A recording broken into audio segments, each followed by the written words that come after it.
Today we're going to diagnose and check engine light on this 1999 Mercury Cougar 2.5 V6. We'll start with the automatic scan, where we scan all the modules. This is an older one, so it only has just a few modules. Doesn't even have ABS, if you can believe that. Wow. Codes on almost every one except for whatever IAB is. Well, let's look at the powertrain control module. Read the trouble codes. Insufficient flow of EGR. Okay, exhaust gas recirculation. Efficiency of catalyst below the limit. Let's do the EGR first. What else do we have going on with this car? Security module. Lock circuit failure power door. Works for me. HEC. Hybrid electronic cluster. Battery voltage is low. I'm going to clear these because the battery low voltage, that's fine.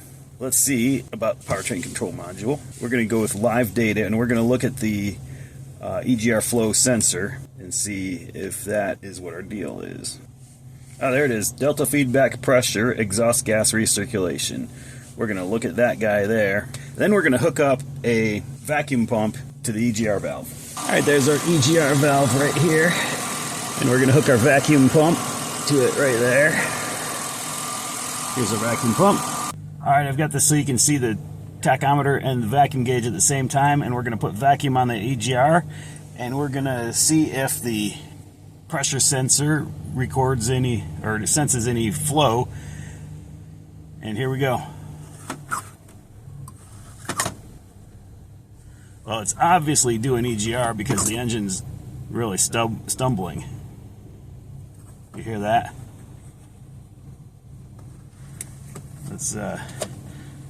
Let's go back to 0. And we got nothing on our DFPE. Nothing at all happened. So I'm calling the DFPE sensor, as long as my vacuum lines to it are good. Okay, to get to the DFPE sensor, we're going to have to remove this intake, this hose, and let's unplug this air temperature sensor, unplug the mass airflow sensor. Here we go. We got one tab way back in there. It's kind of hard to reach without a screwdriver.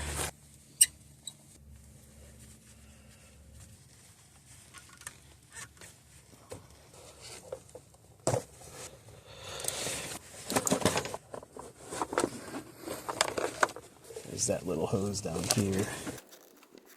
That hose. Then we unplug our DFPE sensor. There's 2 nuts, one on each side. And since we don't want to drop it, did we catch it? Yeah, there it is. You can probably feel the other side easier than you can see it.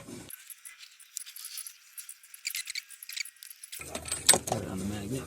Not much length on these hoses. Hose pliers, twist a little bit, push that one off, flip this over, push the other one off.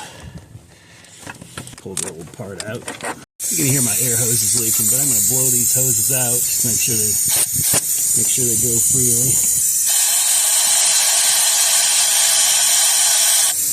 That air's going somewhere. Let's try the other one.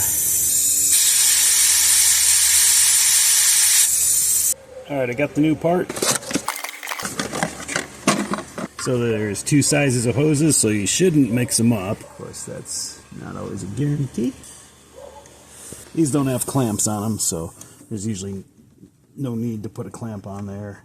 And if you do need to put a clamp on because it keeps coming off, you either have a bad hose or a clogged catalytic converter. Alright, we have the hoses on. Push it on top of the studs so we can install this. We'll see if we can keep that nut from disappearing.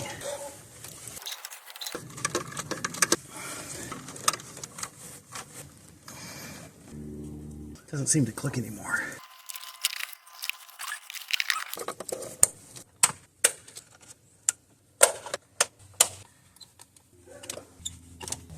Old one. Alright, let's get our vacuum pump set up.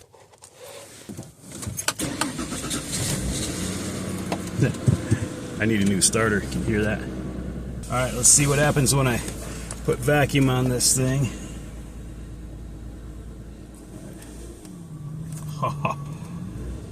Yeah.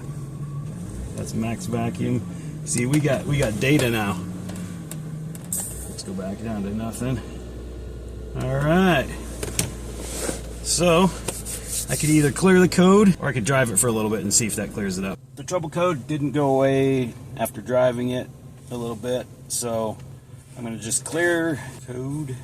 Yes. And then I'll have to just drive it and see if it comes back. So right now, we see readiness is not completed.